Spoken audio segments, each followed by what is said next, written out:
before we just jump into a problem like problem number one, let's take a look at what it is we're doing and where this integral comes from. So I'll just read this as we go through.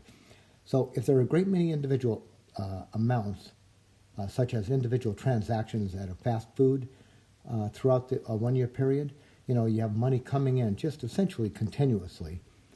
It's convenient to think of the income flow as a continuous stream of money, right? The money, it comes in 1, 2, 3, 4, 5 transactions, but essentially it's just on all the time.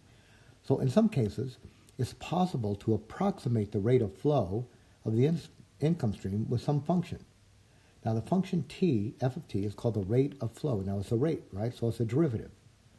So we can get the rate of flow, and the definite integral can be used as an accumulator to determine the total amount of money that has come in over some time period.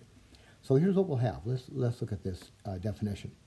If over some time period, from now until some time t, money flows continuously into a pool at a rate approximated by this function. So what that means is, for some time from now until some specific date in the future, money keeps coming in pretty much continuously into a pool. Now we're not investing it, just coming into a big pot at a rate approximated by this function per period of time in dollars. Now, if the money is reinvested in a non-interest earning account, right? So we might put it in the bank, but we're not getting any interest. Then the total amount of money that has come in at the end of t years is given by this integral. Here's our question one. We want to find the amount of money that accumulates when $310,000 is placed annually into a non-interest earning account for 2 years. All right, so look, we've got an integral for this. Now, we're going to do it two ways. First of all, I know that the amount is 0 to t of f of t dt, right? Just using our definition down here.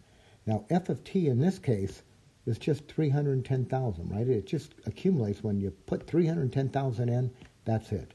All right, so this is going to go 0 to 2 because we're going out 2 years of 310,000 dt.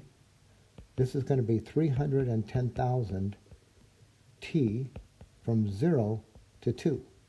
All right, now at the upper limit, this is going to be 310,000 times 2 minus the lower limit. Now the lower limit, right, if you put 0 in here, the whole thing is 0. So that's just 0. So what you get here is $620,000. Now, so the amount is $620,000. Now, that should not be a surprise, right? Because what do? You just put $310,000 in, and you do it annually for 2 years. So the first year you got 310, the second year you got 310. Altogether, you've got 620. That works because this function here is a constant function.